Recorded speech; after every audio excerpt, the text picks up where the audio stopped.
მოგვიახავდა ერთიანი ეროვნული გამოცდები, შეფასებისა და გამოცდების ეროვნულ ცენტრში მიმდინარე აქტიური საგამოცდო სამზადისი ფინალს უახლოვდება. მოლოდინში არიან აბიტურიენტები და მღელვარება პიკს აღწევს.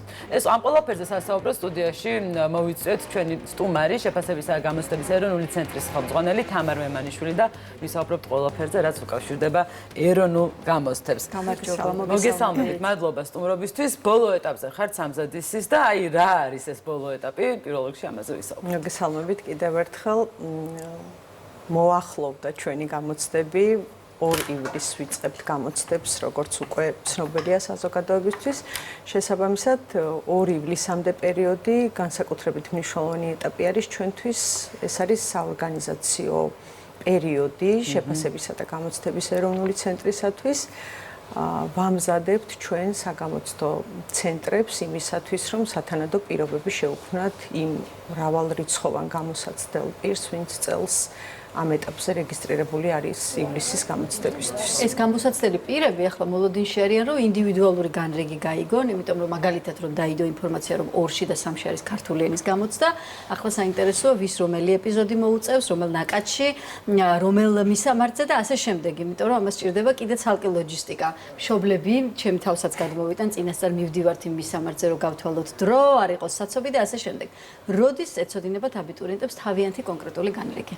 დიახ, შესაბამისად, ყველა გამოსაცდელი პირისთვის გარდა იმისა, როგორც აღნიშნეთ, მნიშვნელოვანია იცოდნენ, რა თქმა უნდა, რა რიცხვში რა გამოცდას გეგმავს შეფასებისა და გამოცდების ეროვნული ცენტრი, თუმცა რა თქმა უნდა, მათ უკვე თავიანთი ინდივიდუალური გრაფიკი აინტერესებთ, რაც ორშაბათიდან უკვე ხელმისაწვდომი იქნება იმ პორტალზე, სადაც მათ თავდაპირველად რეგისტრაცია გაიარეს. ეს არის პორტალი online naekji, სადაც მათ შეუძლიათ შევიდნენ თავიანთი პირადი ნომრით, იმ კოდით, რაც მათ მოუვათ თავიანთ მობილურის ტელეფონზე. და ნახავენ უკვე დეტალურად ინფორმაციას იმის შესახებ, შეფასებისა და გამოცდების ეროვნული ცენტრის მიერ, რომელ საგამოცდო ცენტრში გადანაწილდა თითოეული გამოსაცდელი პირი და რა რიცხვში, რომელ საათზე ექნებათ მათ თითოეულ საგანში გამოცდა. საკუთარ პროფილის გვერდზე რო შევლენ, უკვე გამოჩნდება ორშაბათიდან. დიახ. საგამოცდო ბარათი, რასაც ნახავენ ორშაბათიდან, საგამოცდო ბარათი არის ის დოკუმენტი, სადაც ეს ინფორმაცია არის დეტალურად ასახული და ეს არის დოკუმენტი, რაც მათ აუცილებლად უნდა ამობეჭდილის სახით წარადგინონ იმ საგამოცდო ცენტრში, სადაც გადანაწილებული არის შეფასებისა და გამოცდების ეროვნული ცენტრის მიერ. ახლა მოდით ვისაუბროთ, ეს დაქსაქსულია თუ შეიძლება ის რაღაც თავისებური ობობას ქსელია, სადაც საქართველოს რამდენიმე ქალაქში არის, მე მგონი ყველაზე დიდებია თბილისსა და ქუთაისში და შემდეგ სხვა ქალაქებში. აი როგორ შეიძლება საგამოცდო ცენტრებს გულისხმობ? საგამოცდო ცენტრებს გულისხმობ, შენ როგორც პროფესიონალი გამომცდელი, მითხარით როგორია ამ ქალაქებში, სად არის ძირითადად და როგორი არის აქ ინფრასტრუქტურა, რა გამოცდილება გვაქვს ამ თვალსაზრისით? საგამოცდო ცენტრები წელს გვაქვს ჩვენ საჯარო სკოლების შენობაში, წელსაც როგორც წინა წლებში 24 საგამოცდო ცენტრი ემსახურება გამოცდების პროცესს და 24 საგამოცდო ცენტრი გადანაწილებული არის საქართველოს 12 ქალაქში. შესაბამისად, ქალაქებში განთავსებული ცენტრების რაოდენობა ერთმანეთისგან განსხვავდება გამომდინარე იქედან, რომ გამოსაცდელი პირი საწყის ეტაპზე ვიცით, რომ ირჩევს იმ საგამოცდო ქალაქს, სადაც მას სურს გამოცდის ჩაბარება. შესაბამისად, ყველაზე მეტი გამოსაცდელი პირი ყოველთვის თბილისზე მოდის ხოლმე. შესაბამისად, გორში უკაცრავად გაგაწოდეთ, მაგრამ გორში რეგისტრირებულ პირს შეუძლია რომ ეროვნული გამოცდა ჩააბაროს თქვათ თბილისში? დიახ, რა თქმა უნდა, თუ თვითონ რეგისტრაციის პროცესში აირჩევს თბილისს, რა თქმა უნდა, შეუძლია თბილისში. ისევე როგორც თბილისსაც შეუძლია გორში. რა თქმა უნდა, თუმცა საგამოცდო ცენტრები საქართველოს სხვადასხვა ქალაქში არის განთავსებული იმის და მიხედვით, რომ აბიტურიენტმა ნაკლები დრო დახარჯოს საგამოცდო ცენტრამდე მისასვლელად, იმიტომ რომ გამოცდები 2 სესიად ტარდება, დილით გვაქვს 9 საათზე და საღამოს გვაქვს შუადღის სესია გვაქვს 3 საათზე და იმისათვის რომ აბიტურიენტი დაუშვათ გორიდან თბილისში მოვიდეს 8 საათზე უკვე რეგისტრაცია იწყება, ამიტომ ასე არ რეგისტრირდებიან ხოლმე და ირჩევენ იმ ქალაქს ან მათი დასახლებული პუნქტთან ახლოს მდებარე ქალაქს, რომ მარტივად შეძლონ გამოცდაზე გამოცხადება.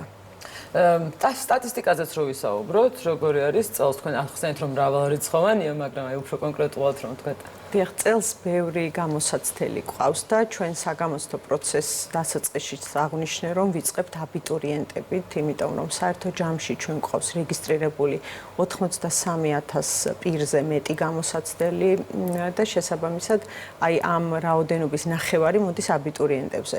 შესაბამისად გამოცდებს ვიწყებთ აბიტურიენტებით, ვიწყებთ ქართული ენით და ლიტერატურით და აბიტურიენტების ნაწილს ვასრულებთ 22 ივლისს. თუმცა ყავს ასევე მაგისტრანტობის მსურველი კანდიდატები, მათი რაოდენობა 10,000 აღემატება, ყავს პედაგოგები და პედაგოგობის მსურველი პირები, რომელთა რაოდენობას 29,000 აღემატება და ყავს მოქმედი სტუდენტები, რომლებმაც საგრანტო კონკურსში მიიღეს მონაწილეობა და სურთ გრანტის გაუმჯობესება. 700-ზე მეტი მოქმედი სტუდენტი ყავს. შესაბამისად საკმაოდ მრავალრიცხოვანი არის წელს გამოსაცდელ პირთა რაოდენობა და ამიტომ ინფრასტრუქტურის ნაწილი მკითხეთ კითხვის დასაწყისში, ინფრასტრუქტურის კუთხითაც გვაქვს სიახლე, რა თქმა უნდა, ყველა საგამოცდო ცენტრი ემზადება იმისათვის, რომ სათანადო პირობები შეექმნას აბიტურიენტებს, თუმცა გამომდინარე იქედან, რომ საკმაოდ დიდი ნაკადი გვყავს წელს, 4 საგამოცდო ცენტრი ჩანაცვლდა. 2 საგამოცდო ცენტრი ჩავანაცვლეთ თბილისში, 1 ბათუმში, 1 ოზურგეთში, რამაც მოგვცა იმის შესაძლებლობა, რომ გვემასპინძლა ამდენი გამოსაცდელი პირისთვის, დიახ. ყველას გვახსოვს ჩვენი გამოცდები, ასეთი ადამიანური კითხვა, რა დაგვავიწყებს. მარიკას და ჩემ დროს საკმაოდ მკაცრი იყო. არ ვიცი შენ დროს როგორია. აი მოდით ადამიანურ ნაწილზე ვისაუბროთ. ახლა შენ იმის თქმა გინდა რომ ჩემ დროს უფრო მსუბუქი იყო მე ვარ თაობა. მეორე წელი ვარ ეროვნული გამოცდების. შენ უკვე ეროვნული საკმაოდ რთული იყო, აი საკმაოდ რთული იყო, თან მაშინ ბევრი კითხვა იყო და ასე არავინ არ მოდით აი ამ ადამიანურ ნაწილზე ვისაუბროთ. ბევრისთვის ეს არის სტრესი, ბევრი ღელავს, შემდეგ იქ რა შემოიტანოს, რა არ შეიტანოს, წყალი, კალამი, ფანქარი, აი პირადობის მოწვა. ეს ნაწილი კიდევ ერთხელ გავიაროთ, იმიტომ რომ ძალიან ბევრი ადამიანი გისმენთ. საგამოცდო პროცედურები და წესები, ინფორმაცია ამ წესების და პროცედურების შესახებ ჩვენს ვებგვერდზე განთავსებული გვაქვს. გასაგებია და რა თქმა უნდა ჩვენც ვიზიარებთ იმას, რომ თვითონ ნებისმიერი გამოცდა თავისთავად სტრესული არის, იმიტომ რომ მივდივართ გამოცდაზე და რაღაც ჩვენს ცოდნას კონკრეტულ საგანში იქნება თუ დისციპლინაში ვადასტურებთ. შესაბამისად, აბიტურიენტებისათვის და ნებისმიერი გამოსაცდელისთვის, არა მარტო აბიტურიენტისთვის, რა თქმა უნდა, სტრესული არის თავისთავად, თუმცა ჩვენ გვაქვს ჩამონათვალი, ასე ვთქვათ, ინფორმაცია მიწოდებული სრულად, რა საგნები არ უნდა წარმოადგინონ მათ გამოცდაზე და აკრძალული ნივთების ჩამონათვალი გვაქვს. და ამაზეც მოკლედ გავამახვილებინებ ყველა გამოსაცდელს ყურადღებას, რომ რა თქმა უნდა ყველა მიცის, რომ მობილური ტელეფონის შეტანა არ შეიძლება, არ შეიძლება მობილური ტელეფონის, არ შეიძლება დამხმარე ლიტერატურის, არ შეიძლება ჩანაწერების შეტანა, არ შეიძლება ელექტრონული მოწყობილებების smart საათების შეტანა, მიუხედავად იმისა, ეს გამორთულ მდგომარეობაში იქნება თუ ჩართულ მდგომარეობაში, თუ გამოსაცდელ პირს ამ ნივთების სახლში დატოვება დაავიწყდა, არც ეს არ არის პრობლემა, იმიტომ რომ თითოეულ საგამოცდო ცენტრში სათანადო ოთახები არის, შეუძლია აი ამ ოთახებში დატოვოს ეს ნივთები და შეაპარა. აი ხო, ძალიან მაგარი კითხვა მაქვს, მე და აი ჩვენ დროს იყო ეგრეთ წოდებული შპარგალკები. აქ იწერდნენ, ყოფილა აი სტატისტიკა როგორი არის? ყოფილა შემოტანის საშუალება, აი უბრალოდ შემოტანის შემთხვევები და როგორია რეაქცია ამ დროს საგამოცდო ცენტრში?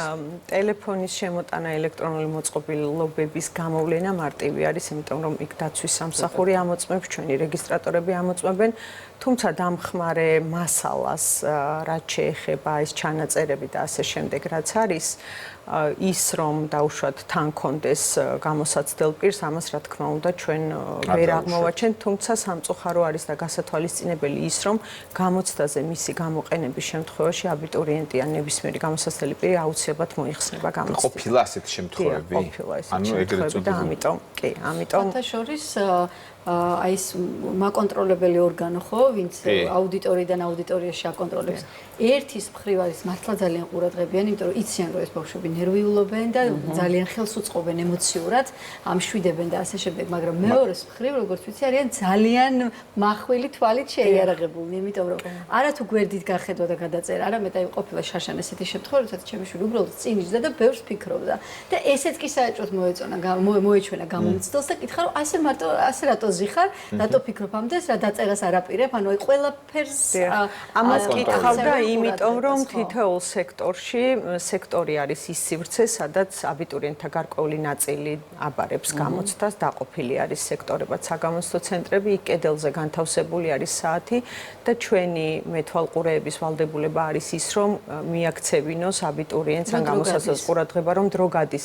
შესაბამისად, იმიტომაც უთხრა ალბათ, რომ მიხვდა, რომ აგვიანებდა დაწერას და რომ მოასწრო დაწერა. რამე ხმარ გაიძახებს ეგრეთ წოდებულ შპარგალკებთან და იცი რა, ჩვენ დროს ეს ხდებოდა ძალიან კუსტარულად, ქაღალდზე. ჩვენ დროს ეს ხდებოდა ძალიან მოხერხებულად, უფრო ახლა ტექნოლოგიები დაიხვეწა და ამ თვალსაზრისით თუ არის, თქვათ, რაღაცა ახალი ინოვაციები და ცდილობენ ახალგაზრდები და იმიტომ რომ მე ვფიქრობ, რომ მეტი ძალისხმევის გამოჩენა უწევთ უკვე გამომცდელებს და მათ მეთვალყურეებს. იმიტომაც არის ჩვენი მოთხოვნა, რომ მობილური ტელეფონი იქნება, smart საათი იქნება თუ სხვა ელექტრონული მოწყობილობა, ამიტომაც ვთხოვთ თუნდაც გამორთულ მდგომარეობაში მყოფ მოწყობილობას, რომ აუცილებლად უნდა დატოვოს გარეთ.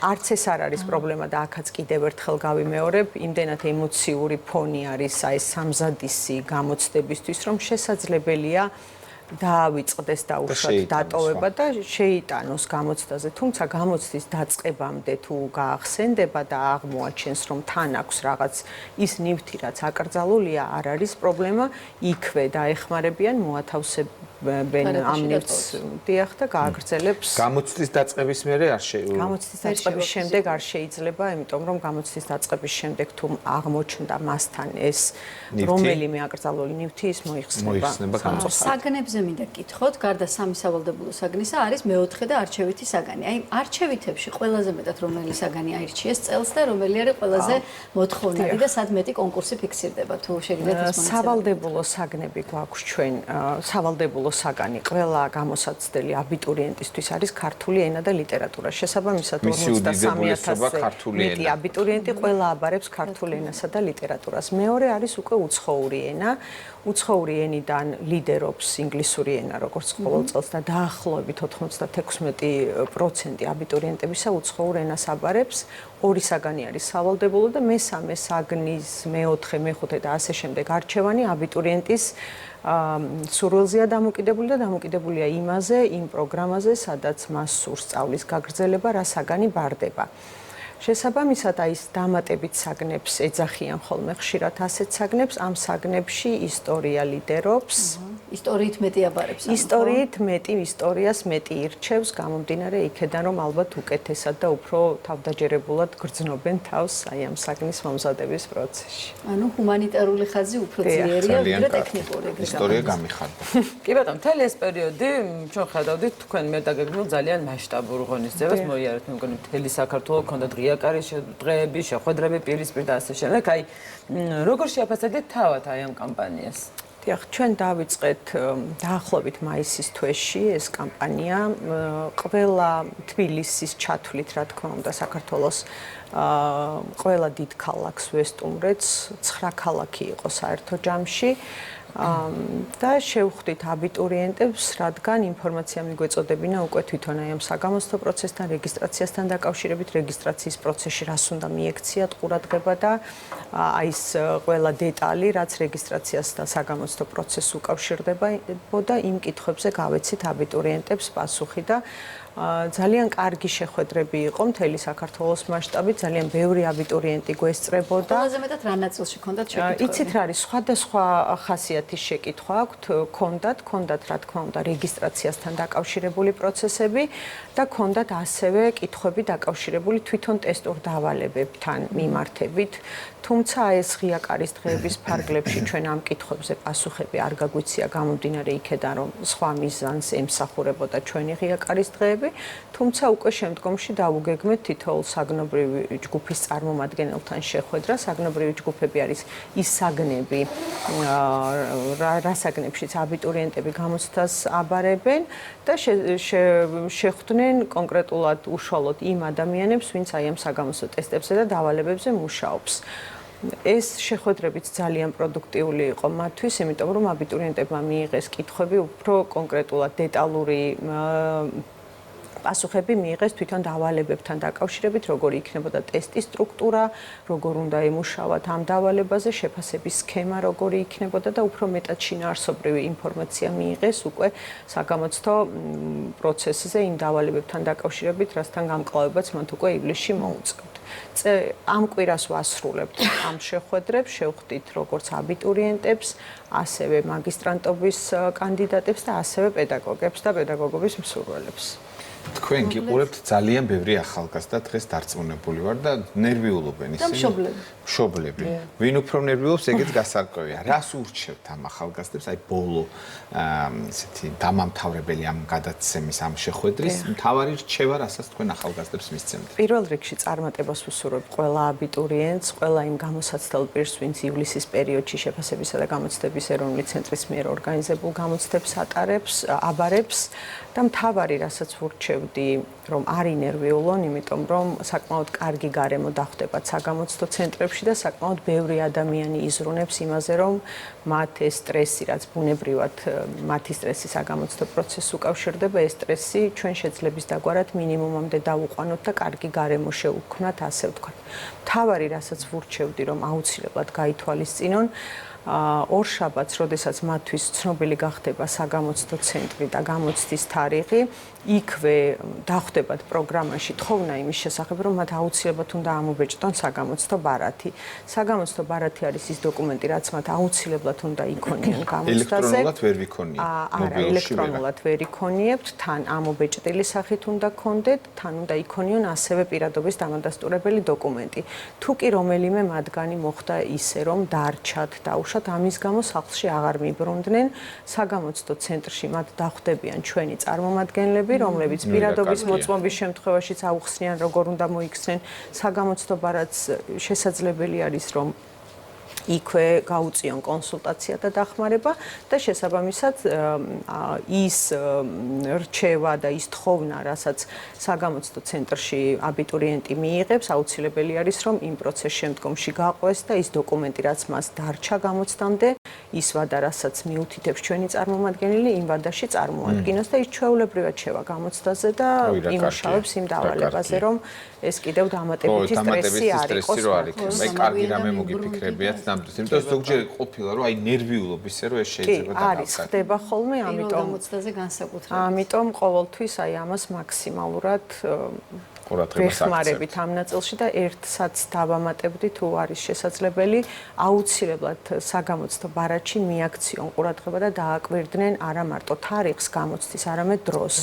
ყოფილა შემთხვევა, რომ სესია აქვს მას გამოცდა 9 საათზე და მისულა პირიქით 3 საათზე, ამიტომ ესეც ძალიან მნიშვნელოვანი არის და ყურადღება მიაქციონ ასევე საგამოცდო ცენტრის მისამართს და არ აერიოთ ის საგამოცდო ცენტრი და სხვა საგამოცდო ცენტრში, რომ მივიდნენ 9 საათზე რო არის ეს ნიშნავს 8 საათზე იწყება რეგისტრაცია, 8-ზე უნდა გამოცხადდნენ, ესეც მითითებული არის და ესეც იცი. ხო, წარმატებები ჩვენს ახალგაზრდებს. წარმატებები ნამდვილად და აი მთავარი რჩევა რო იკითხე, რა თქმა უნდა, ქალბატონმა თამარმა უფრო კარგად იცის ეს ყველაფერი მნიშვნელოვანი დეტალები, მაგრამ აი ჩემი ასეთ ალბათ მთავარი რჩევა მაინც ის არის, რომ ნაკლები ინერვიულონ, იმიტომ რომ მე ჩემ დროს იყო ესეთი ძალიან ბევრი აბიტურიენტი, ვინც მართლა კარგად იყო მომზადებული და ძალიან უკან დახია ნერვიულობამ და იყო პირიქითაც, ვინც არ დარღელავდა, მაგრამ კარგად გაართვა თავი, იმიტომ რომ არ და ნერვიულობა ცოტა ხანი გვერდზე გადადო. დღელვა ეს ბუნებრივია და უნდა იყოს ცოტა. უნდა იყოს თქვენი წარმატებები, ძვირფასო საქართველოს ახალგაზრდობა თქვენზე, მთელი იმედები ჩვენი ქვეყნის მომავლისა. თან ისტორია ყოფილა რეიტინგული გიორგი ხედა, ისტორია ფასობს. რა თქმა უნდა. მადლობა.